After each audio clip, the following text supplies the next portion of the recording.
mois de mars 2025, 17 femmes et filles ont été tuées.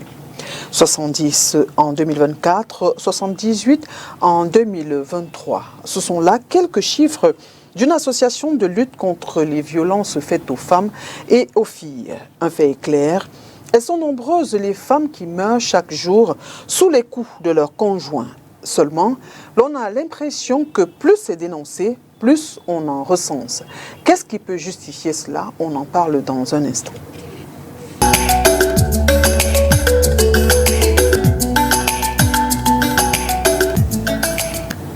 Mesdames et messieurs, bienvenue. L'émission C'est tout droit. Le programme se propose d'apporter des réponses aux questions de société à travers le regard des hommes de loi. Ce jour, nous nous intéressons au féminicide. Alors, qu'est-ce qui peut justifier la recrudescence de ce qui se fait désormais appeler féminicide? Et la loi camerounaise a-t-elle des dispositions claires en cas de féminicide? Pour nous éclairer, je reçois sur ce plateau Sylvie Ekobel, les juristes. Sylvie, bienvenue et merci d'avoir accepté notre invitation. C'est moi qui vous remercie. Mesdames et messieurs, pour planter le décor, je vous propose de regarder cet élément et nous revenons juste après. Ce qui peut expliquer ça, c'est qu'il y a les hommes impulsifs. Les hommes dont ils ont grandi, je ne sais pas, ils ont peut-être pris ça à leurs parents, juste que peut-être les parents frappaient trop leur maman et la maman aussi supportait. L'enfant aussi a pris cette habitude, chose qui n'est pas bon. Puisqu'il a grandi avec, et le voilà qui prend l'enfant de quelqu'un, il bat à mort, c'est pas bon. Je vais plutôt dire à tous ces hommes-là qui sont impulsifs de pouvoir revoir encore leurs réactions, leur façon de pouvoir réagir envers les femmes. Même si nous avons fait n'importe quoi, il ne faut pas arriver à à mettre un thème à la vie, c'est pas bon. Tous aux hommes impulsifs-là, il faut encore essayer de revoir, il faut essayer de travailler ce côté-là. C'est pas bon parce que là, nous les femmes, nous avons même encore peur d'être en relation ici dehors. Parce qu'on ne sait vraiment pas qui est qui, on ne sait pas dans quoi on s'embarque et on ne sait pas avec les qui on marche. S'il vous plaît, essayez encore de revoir, je vous en prie. Nous avons beaucoup peur. Au-delà du fait que vraiment c'est un problème, mais je pense que c'est un manque de maîtrise de soi des hommes. Bien sûr que les femmes engueulent, mais je crois que c'est un manque de maîtrise des hommes, un manque de maîtrise de soi pour les hommes. Et les féminicides au Cameroun en ce moment, ce qui peut expliquer cela, c'est déjà pour moi la crise financière même que nous avons en ce moment, les malentendus dans des foyers. L'homme et la femme qui, quelques moments, ne s'entendent pas, quelques moments ne partagent pas les mêmes envies, les mêmes opinions et autres. Et c'est cela qui peut causer, ou alors qui cause. Il y a plusieurs raisons, mais voilà quelques raisons dont je pense que ça peut expliquer les féminicides dans notre pays. La recrudescence de la féminicide au Cameroun peut être due à la pression économique que vit le monde entier actuellement, ou tout simplement les réseaux sociaux qui abondent, et d'où certains, pour éviter cela, sont obligés de demander des divorces de part et d'autre, par exemple. Je vais dire que nous vivons déjà la fin des temps et nous constatons que l'ennemi s'accapare des cœurs pour la méchanceté. Maintenant, il y a la vie difficile, la vie qui est devenue très chère, au point où il y a une tension. Quand il n'y a pas de moyens dans la maison, c'est la tension. Ça fait que si la femme n'est pas avertie de comprendre, de partager les peines de l'homme, ça se gâte. On arrive à ça. On arrive à cette brutalité-là et tout peut arriver. Alors, à mon sens, c'est un manque de foi chrétienne. Parce que vous savez, dans la Bible, on dit que l'homme quittera son père et sa mère et s'unira à une femme et les deux ne formeront plus qu'une seule chair.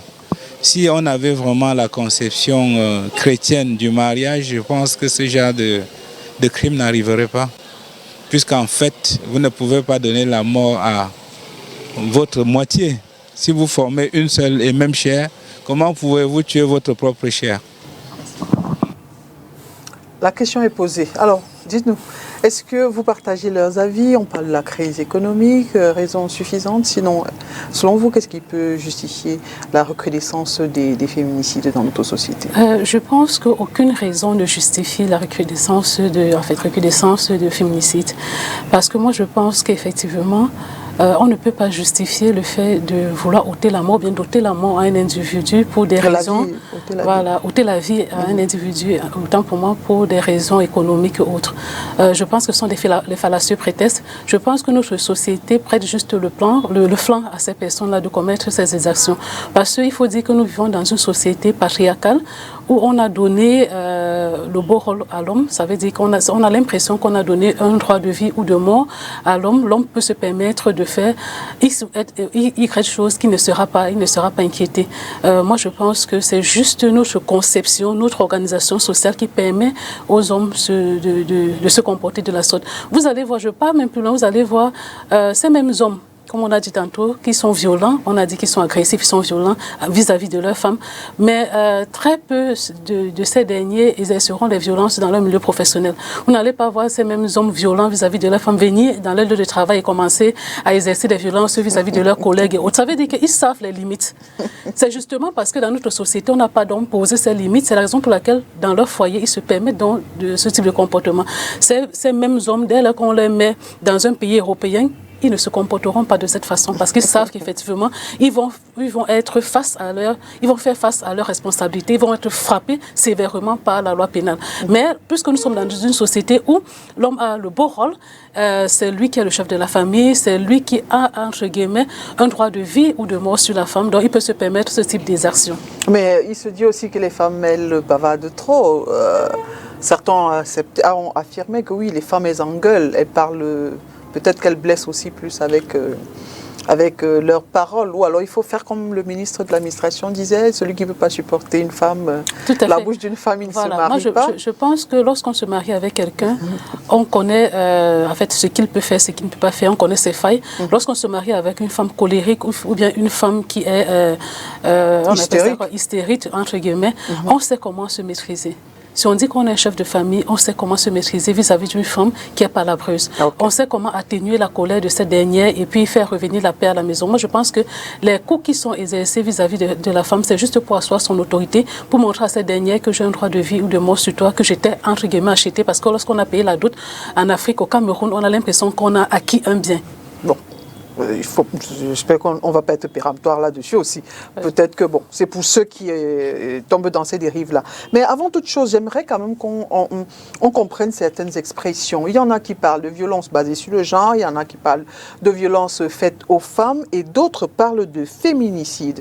Peut-être qu'il faut faire le distinguo. Est-ce que c'est la même chose? Si on prend juste violence basée sur le genre et féminicide, est-ce que c'est la même chose? Violence basée sur le genre et féminicide, c'est pas pratiquement la même chose. C'est vrai que ça se rejoint à un certain niveau. C'est juste les violences basées sur le genre, ce sont des violences qui sont exercées à une catégorie particulière de personnes vis-à-vis, par rapport à leur genre en fait. Si on exerce des violences vis-à-vis des hommes, parce qu'ils sont des hommes. Les violences sur les femmes, parce qu'elles sont des femmes, c'est la raison pour laquelle on exerce ce type de violence. Mais maintenant qu'on parle de féminicide, c'est le fait d'ôter la vie à une femme parce qu'elle est une femme, en fait. Mais est-ce que dans ce cas, est-ce que dans ce que nous vivons aujourd'hui, on peut vraiment dire qu'ils ont ôté la vie parce que c'était des femmes?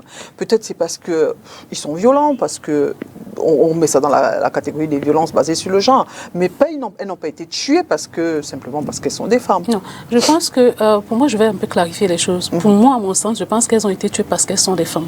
Comme je l'ai dit d'entrée de jeu, ces mêmes hommes qui sont violents ne pourront pas exercer ces actes de violence vis-à-vis de leurs congénères qui sont les hommes. Vis-à-vis de leurs collègues dans leur lieu de service qui sont des hommes. Les violences, le cas de féminicide, c'est le fait pour des personnes, compagnons, maris, ex-compagnons, de doter la vie à leur compagne ou à leur ex-compagne parce qu'effectivement, ils ont l'impression d'avoir une ascendance. Ils ont l'impression que cette dernière, leur appartiennent en fait. C'est le fait de croire que du fait de la dot, du fait que je suis ton époux, du fait que je suis le chef de la famille, je peux me permettre de poser ce genre d'acte sur ta personne. D'accord. Alors dites-nous, est-ce que la loi camerounaise a des dispositions claires en matière de féminicide? Il faut dire qu'en l'état actuel de notre législation camerounaise, il y a un vide juridique. Vous n'allez voir aucune disposition dans notre ordonnancement juridique, dans le code pénal, aucune disposition jusqu'à l'heure actuelle qui traite des violences déjà faites à l'égard des femmes et également des cas de féminicide. Lorsque on veut peut-être réprimer quelqu'un qui a subi ou bien qui a donné des coups et des blessures, on est obligé de se référer aux articles 277 et suivants qui traitent des violences, des blessures graves, blessures légères, autres, pour pouvoir sanctionner cette personne. Mais vous n'allez voir aucune disposition qui traite spécifiquement des violences faites à l'égard des femmes. Et c'est l'occasion d'attirer l'attention des téléspectateurs en disant que moi je pense que c'est assez grave.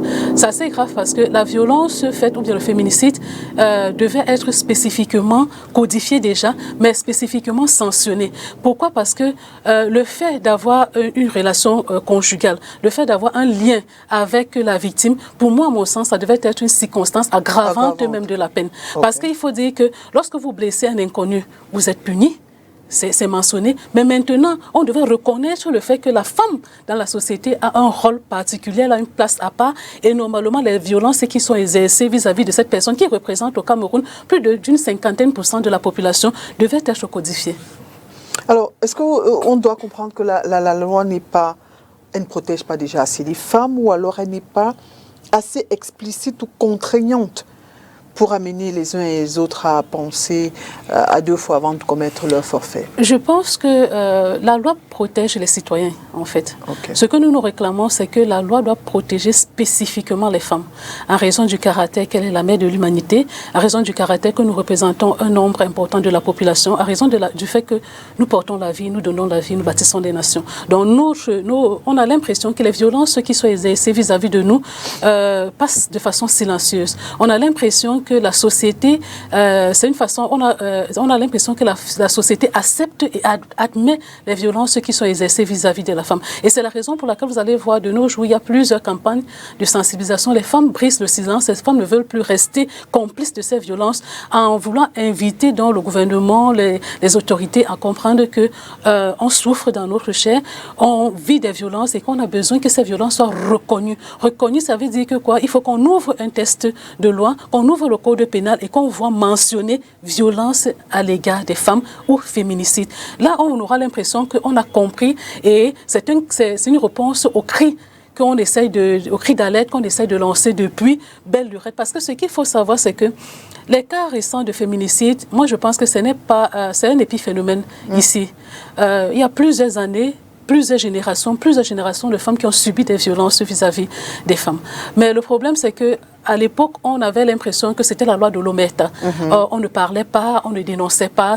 On avait l'impression que même encore jusqu'à présent, lorsque dans l'arrière-pays ou bien dans nos familles, lorsque vous subissez des violences conjugales de la part de vos époux, de vos compagnons, on a l'impression que c'est son devoir. Parce qu'on dit que l'homme a un droit de correction vis-à-vis de la femme. Lorsque vous partez voir le chef coutumier ou bien quelqu'un pour exposer votre cas, pour vous plaindre, on a l'impression que vous en faites un peu trop. On a l'impression que vous n'êtes pas une femme soumise. On a l'impression que vous n'êtes pas une femme qui supporte le mariage. Parce qu'il faut dire ici dans notre pays, en fait, en Afrique, c'est que la bonne femme, pour qu'on puisse vous reconnaître les qualités de bonne épouse, de bonne femme, c'est votre capacité à assumer tout ce que vous deviez subir au sein de votre foyer, que ce soit les violences physiques, les violences psychologiques, que ce soit les infidélités de votre mari, que ce soit même prendre soin des enfants adultérins de votre mari. Donc c'est un peu à ça que la femme africaine est réduite. Parce que dès lors que vous voulez sortir de ce cancan et que vous voulez aller dénoncer, dire même aux autorités ou bien dans votre famille que vous subissez des violences de la part de votre époux, mais vous allez voir, on va vous faire comprendre que vous n'êtes pas la première. Vous devez supporter. Qu'est-ce que vous voulez prouver aux gens? Vous voulez prouver que vous ne pouvez pas supporter les coups de votre mari. Certains vont vous renvoyer dans votre foyer, aller rester dans votre foyer et puis continuer à subir et être une bonne femme. Certains disent même que c'est une preuve d'amour. Voilà. Alors, est-ce que réclamer aujourd'hui une loi pour les femmes, qu'est-ce qu'on répondra donc à ceux qui disent les femmes veulent l'égalité? Vous voulez l'égalité, vous voulez une loi spécifique, est-ce que ce n'est pas un peu égoïste finalement? Non, je pense qu'en réalité, le préambule de la Constitution de notre pays a fait de l'homme et de la femme les droits égaux. Okay. Nous sommes libres et égaux en droit et en devoir. Et maintenant, quand on va plus loin, on dit que nous devons être protégés de notre notre intégrité physique, notre intégrité morale doit être protégée. Donc, de par ce postulat, ça veut dire que si nous sommes blessés dans notre chair, c'est normal que nous crions et que nous réclamons que nous soyons protégés parce que le préambule de la Constitution dit que nous sommes égaux. Voilà, permet à ce que nous soyons protégés. Moi, je pense que maintenant, si on part du fait que le Cameroun a ratifié certains traités et accords internationaux qui prônent la protection des droits de la femme, le protocole de Maputo, la convention pour l'élimination de toutes les violences faites à l'égard des femmes. Je pense que c'est tout à fait normal que si dans un pays, il y a une couche de la population qui, entre guillemets, est marginalisée, est fragilisée, où il y a une couche de la population qui, chaque fois, crie à corps et à cri, qu'on puisse écouter et entendre ce qu'elle a dit, je pense qu'on doit se pencher là-dessus. Parce qu'effectivement, le fait de ne pas pénaliser, le fait de ne pas durcir les peines, le fait de ne pas reconnaître ces peines, on a l'impression que c'est un bavardage inutile. On a l'impression qu'on accepte ces violences, on a l'impression qu'on veut véhiculer un message aux femmes pour dire à ces dernières que taisez-vous plus que rien, votre situation ne va pas changer. Moi, je pense que non seulement on devait pénaliser les violences faites aux femmes, pénaliser le féminicide, mais encore assortir, reconnaître déjà, mais encore assortir des peines extrêmement lourdes. Parce que, pour moi, je pense que dès lors que vous ôtez la vie à un être humain, c'est une vie contre une autre. Ça veut dire que si vous ôtez la vie à un autre humain, c'est un échange de la vôtre. Alors, je vais prendre un autre cas pratique. Une femme qui vit avec un conjoint, elle est en concubinage ou en mariage, peu importe, elle subit des violences et va dans un poste de police ou de gendarmerie pour déposer une main courante. Qu'est-ce qu'elle est en droit d'exiger à ce moment-là pour obtenir la protection de son intégrité physique et même de sa vie? Qu'est-ce qu'elle doit faire? Ce qu'elle doit faire premièrement, c'est directement faire un certificat médical. Parce que sans certificat médical, on ne peut pas attester effectivement non seulement de la gravité de la violence, mais effectivement les jours d'incapacité. Parce qu'il faut dire que les jours d'incapacité permettent également, vont vous aider au niveau de la procédure, au niveau des peines après, plus tard. Parce que ça prouve effectivement que vous avez eu 14 jours, 15 jours. Ces différents jours permettront au juge de pouvoir statuer et de pouvoir appliquer la peine parce que les coups mortels, les blessures n'ont pas le même jour. En fait, les blessures graves et les blessures légères n'ont pas les mêmes jours, les mêmes journées d'incapacité. Donc, il est important de, premièrement, faire établir un certificat médical. Dès lors que vous êtes muni d'un certificat médical, vous vous rendez devant une autorité de police et de gendarmerie et vous allez déposer une plainte. Dès lors que vous déposez une plainte, ce qu'on attend de ces derniers, c'est premièrement de vous écouter. Parce que ce que nous déplorons, dès lors que nous allons avec ces victimes devant certaines autorités et unités de police et gendarmerie, on ne va pas dire que c'est de façon générale, mais certaines personnes qu'on trouve, on a l'impression que ces derniers banalisent, on a l'impression que ces derniers ne prennent pas la pleine mesure du cas qu'ils ont en face. Vous allez voir ces personnes qui vont vous dire, rentrez chez vous, réglez votre problème, c'est un problème de couple. Et pourtant que vous avez en face de vous une femme qui est meurtrie, qui souvent même saigne parce qu'elle a des blessures physiques. Moi, je pense que, premièrement, prendre en considération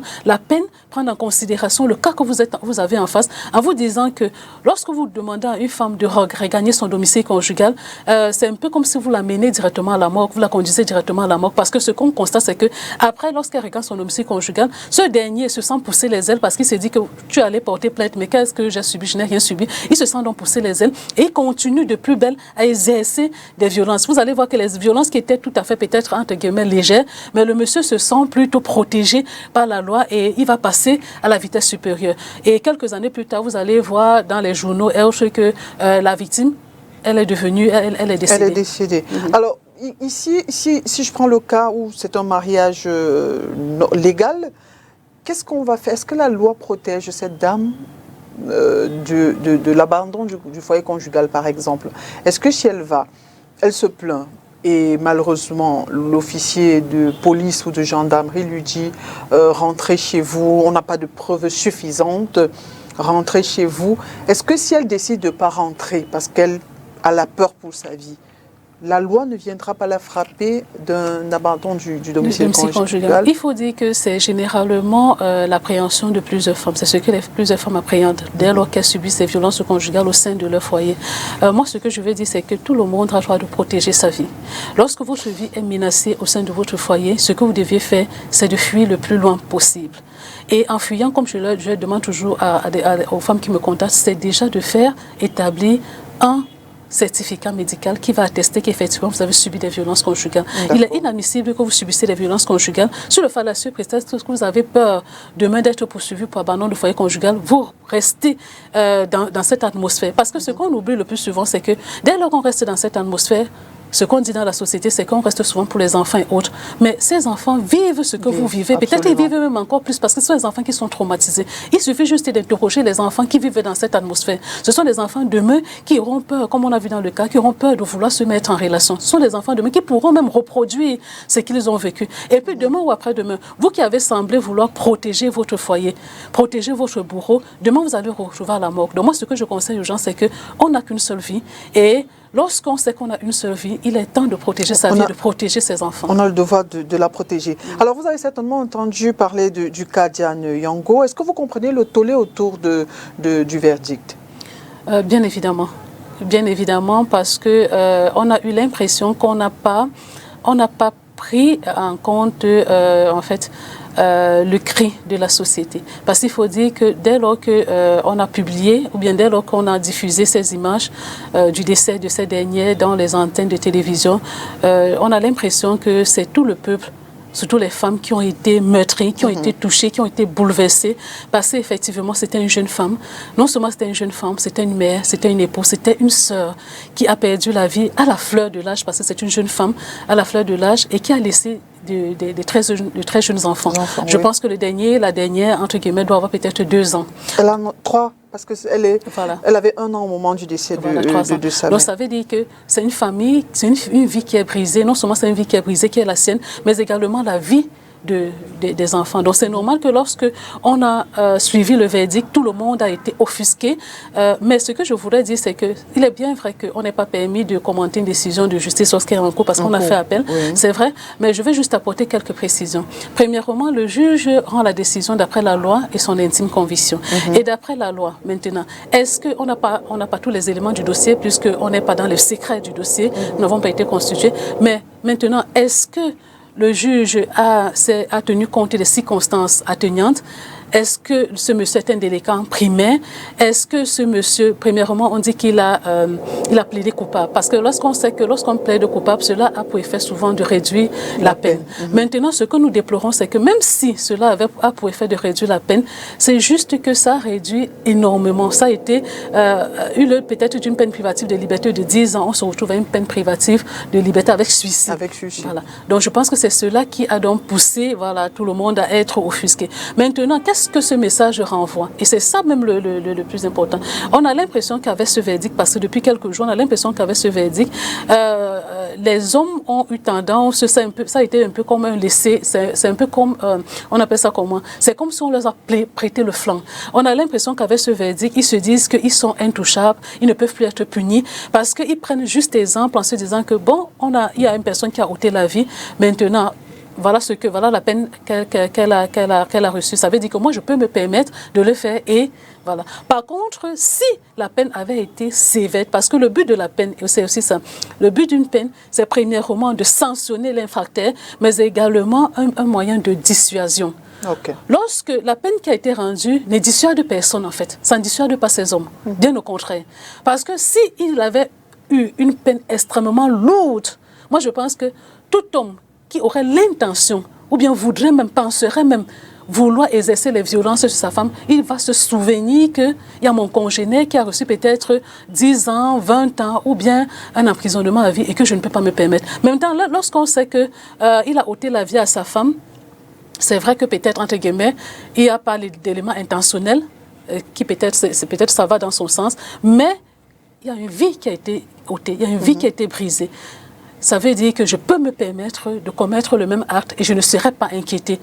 Donc c'est un peu ce message que ce verdict peut véhiculer vis-à-vis des hommes violents qui se disent qu'ils peuvent se permettre ce type d'acte. Est-ce qu'aussi on peut parler de crime passionnel? Et est-ce que la loi, lorsqu'il y a un crime passionnel, ce n'est plus un crime? Je veux dire, la passion enlève un peu la gravité du crime.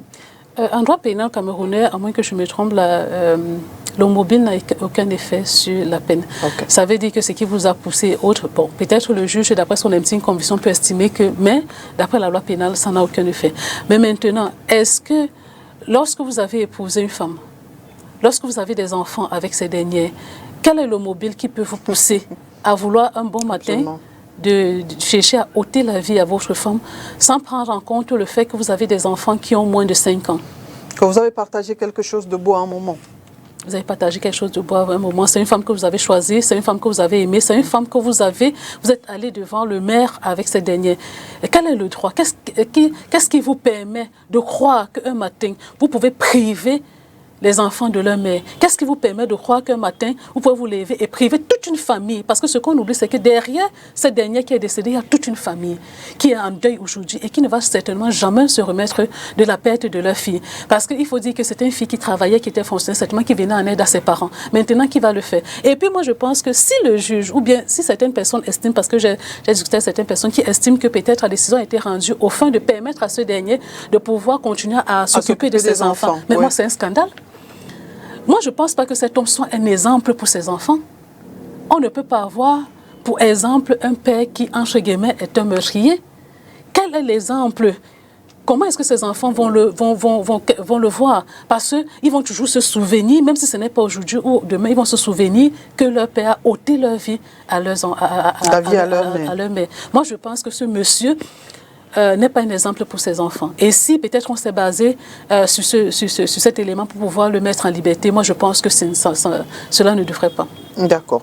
Alors, on a bien compris, Sylvie, rapidement, conseil aux femmes, surtout aux hommes aussi, parce que cette lutte ne concerne pas que les femmes. Bien sûr.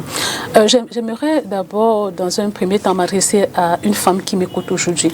Je dirais à cette dernière, toi qui vis des violences conjugales au sein de ton foyer, toi qui es battu chaque matin, toi qui es frappé, au moindre mot que tu dis au sein de ton foyer, je pense qu'il est temps pour toi de partir parce qu'on n'a qu'une seule vie. N'écoute pas celles qui te diront que le mariage c'est ça, il faut supporter. N'écoute pas celles qui te diront qu'il faut rester pour les enfants parce que les enfants ont besoin de toi vivante. Donc je te conseille de partir.